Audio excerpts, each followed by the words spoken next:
Hello again, world. This is Scott from SCG Studios, and you are watching my second video in my Jumpstart Your Podcast series. If you missed the first video, you should go back and watch it. I talked about gear and different ways you can record your podcast.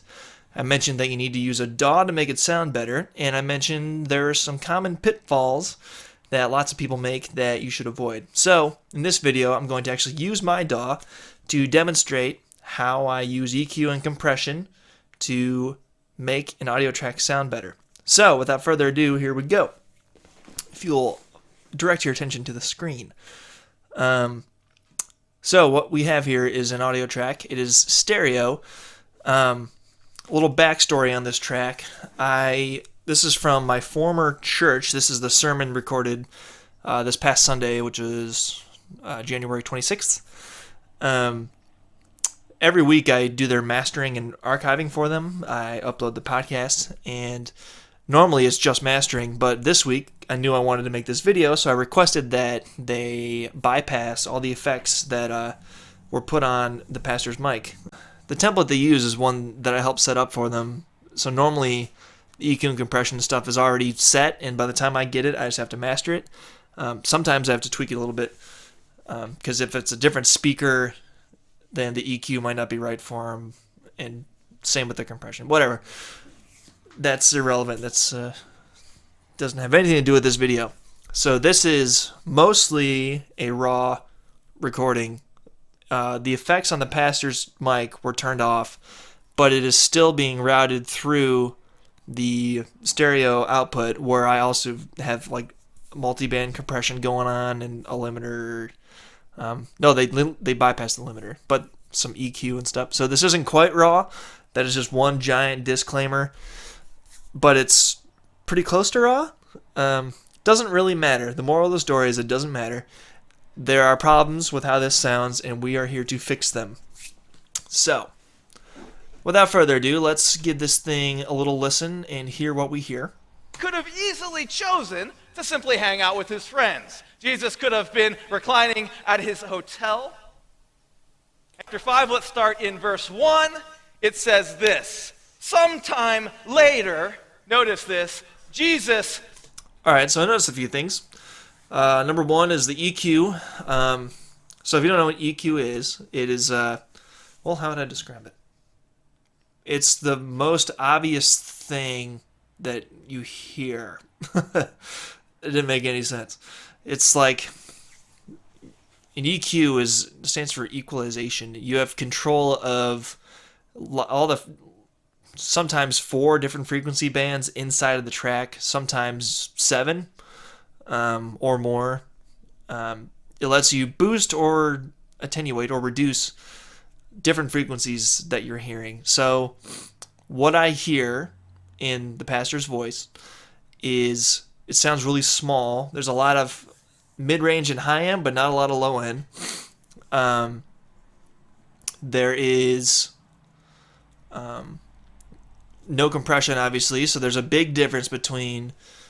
you can kind of see it in the waveform here. He's loud here, and he's really quiet here. Went up to Jerusalem for a feast of the Jews. So you hear how quiet for a feast of the Jews was compared to these guys. Went up to Jerusalem for a feast. Because, yeah, he says, went up to Jerusalem, and that's all kind of loud, and then for a feast of the Jews is quiet. So we want to use compression to reduce the difference between those two levels.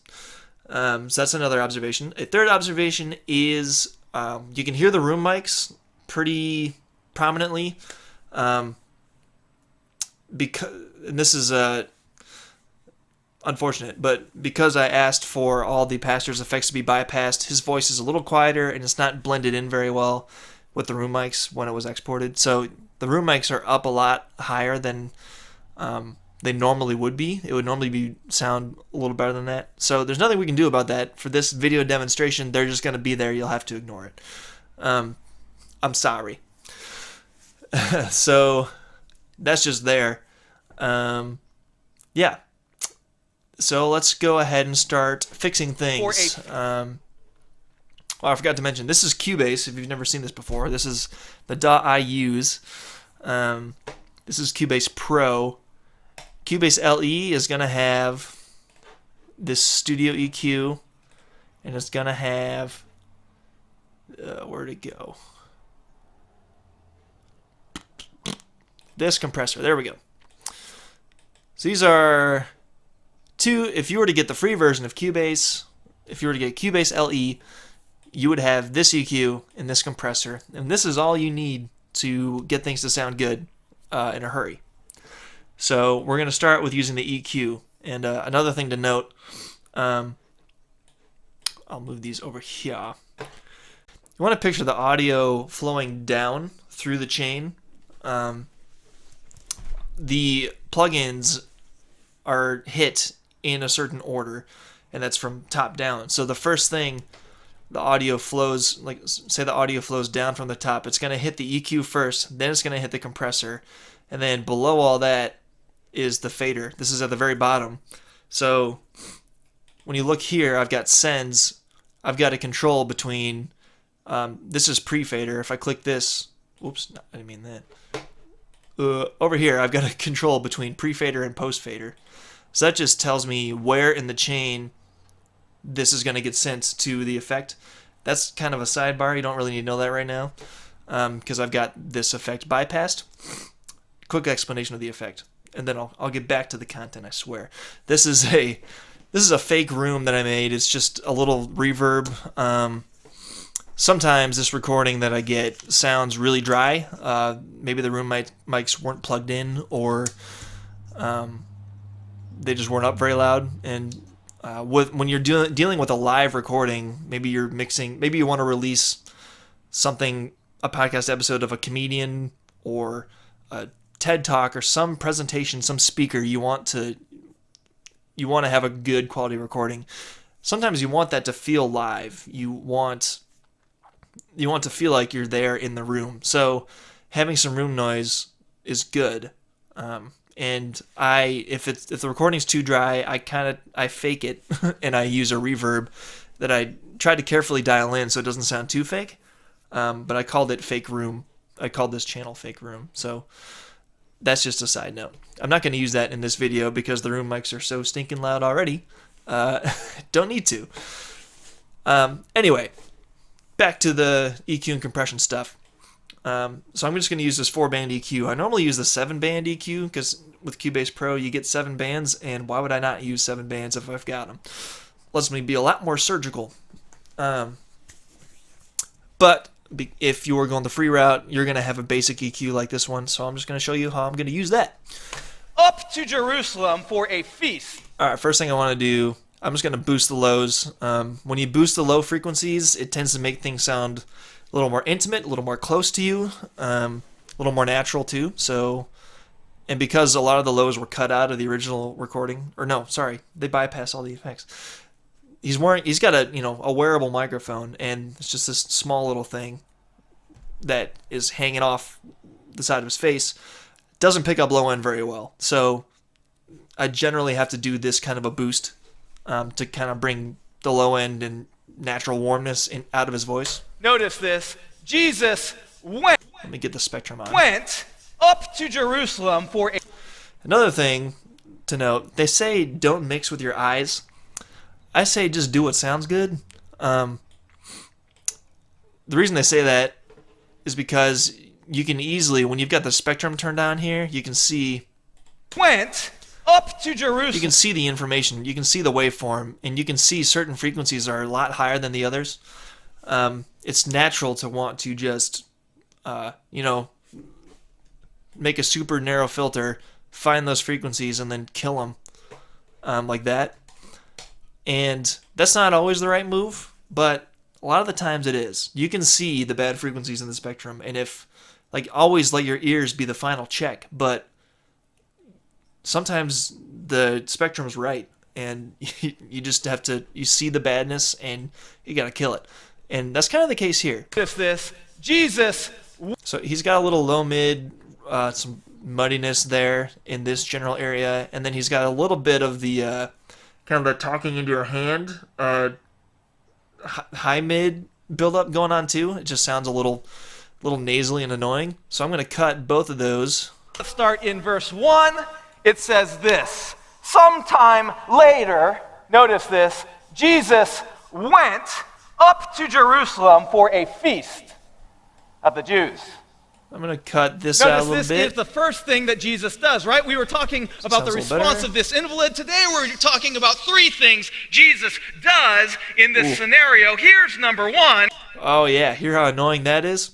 So this is a technique for finding bad frequencies. It can be deceiving because obviously everything sounds bad when you boost it that high. But what you're really listening for is as you sweep across the band, you can hear certain frequencies sound way worse than all the other ones. And for me, that was the case right here at 2.13 kilohertz. There's this little whistle going on that is just really like kind of cuts into your ears, and that frequency right there will wear you down over time. And this is like a 40-minute sermon, if I remember correctly. So by the end of it, you're just going to be like begging for it to be over. Pastor Treadway is not normally that way. He's normally, you want to listen to him. He's engaging the whole time. Don't let bad EQ cause you to stop your sermons early. That's the moral of the story. And if you're not a Christian, ignore that I said that. But, yeah. So I'm going to cut this frequency out a little bit too. Jesus went to the people. Do you notice this in verse 1? It's fairly obvious. I feel like it's still a little muddy, so I'm going to widen too a little bit. But in this scenario, Jesus didn't actually need to go to this particular pool. All right, it says that Jesus went to Jerusalem. Last thing I'll do is give it a little shelf boost of the Jews. Right? We talked about in week 1 that there were 3 specific feasts that all Jewish people were required to go to Jerusalem to attend. The shelf boost at the top end just kind of brings out more breathiness, a little more airiness. It just makes the voice feel more present, feel more lifelike, I guess. You just got to think about how much when you're listening to someone talk in person, how good your ears actually are, and how bad microphones are at recreating those frequencies, at capturing them. So that's essentially what EQ is. Well, in this application, that's what it is. I'm essentially trying to make adjustments to compensate for what the microphone couldn't do. So I'm boosting low end.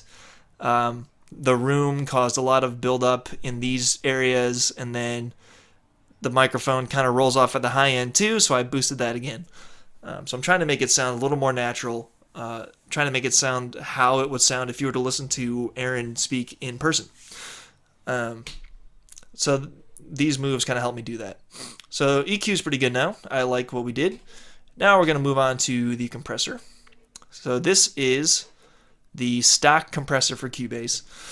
When I'm doing some spoken word compression like this, I generally do, I'll explain more about compression in a later video, but I generally do a quick attack and a quick release because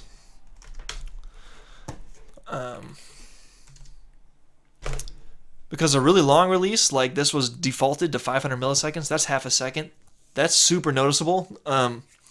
So let's say, so he's a pretty energetic speaker. He does a lot of, tells a lot of stories, and sometimes he'll be yelling or something, and you'll have just a certain part of the track will be really loud all of a sudden. So that'll trigger your compressor. You can see some of that here.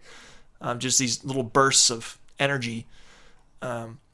So that'll trigger the compressor, and if you have a long release time, the release time essentially says, it tells the compressor, okay, once you're compressing, here's how long I want you to wait before you release the compression. So if he says something really loud, he triggers the compressor, and then it just holds there for half a second. That's really noticeable.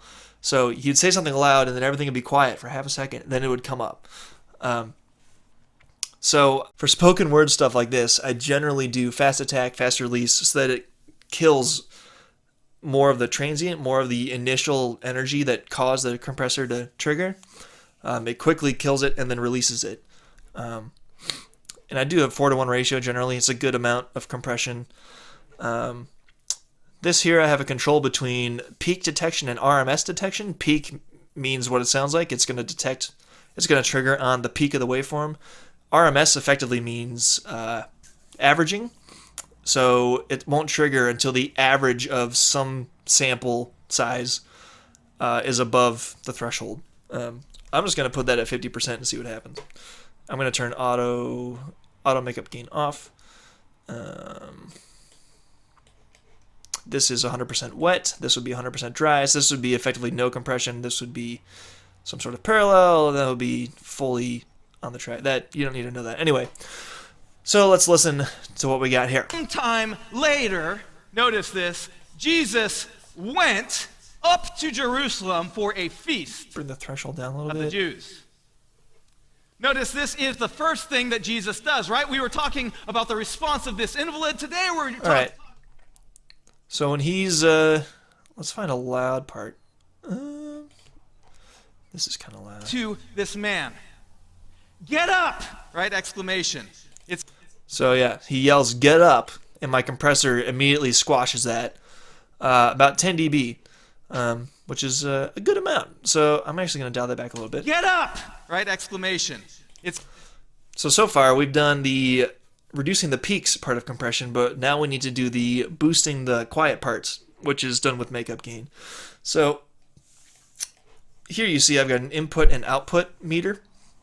That tells me what the level of the audio is coming into the compressor. This tells me what the level is leaving the compressor. And you want to make these as close to the same as you can, because you don't want to just use a compressor to boost the level. You want to use it to actually compress and change the tone of what you're compressing, not just use it as a gain block. So I'm going to dial in some makeup gain here. Get up, pick up your mat, and walk. So it's actually Jesus who told this man to carry his bed on his back. He says, get up, pick up your mat, and walk. And verse 9 says, at once, that's a little too much. The man was cured of his physical infirmity. He picked up his mat, and he walked. I'm going to call that good. See, we know, because we've been reading this story. Oh, yeah, the other thing that's baked into this track that I don't know where it came from is that little noise every time he talks. That might be part of the microphone, if his microphone pack is messed up. Because you don't hear it, you only hear it when he talks, but you don't hear it any other time. So I don't know what that is. Yeah, so we've done our EQ and compression now. I like what we've done. So here is before. Get up! Right? Exclamation. It's emphatic. Get up! Sorry, now it's before. Get up! Right? Exclamation. It's emphatic. Sounds really small, sounds thin, sounds dynamic. Oops, don't do that. And let's go after. Jesus said to this man, get up! Right? Exclamation. It's emphatic. Get up, pick up your mat, and walk. So it's actually Jesus. So you can hear how much more even it all sounds after doing the compression. The get up was reduced, and then everything else after that, before and after that, was it was louder. So the dynamic range was compressed, and everything sounds at a more listenable level.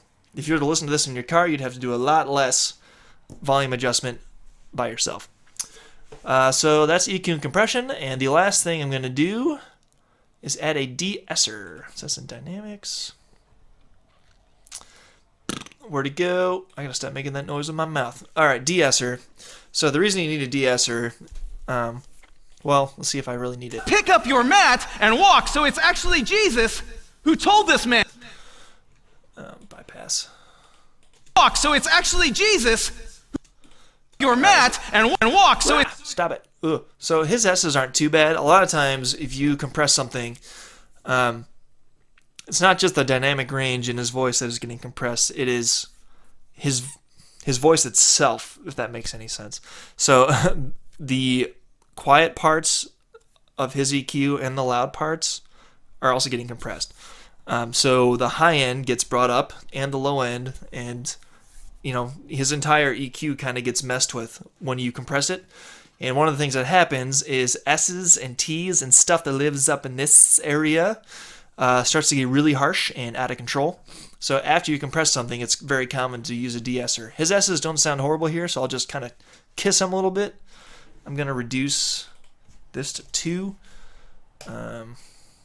And then I'll adjust the threshold. Get up, pick up your mat, and walk. So it's actually Jesus who told this man to carry his bed on his back. He says, get up, pick up your mat, and walk. And verse 9 says, get up, right? Exclamation.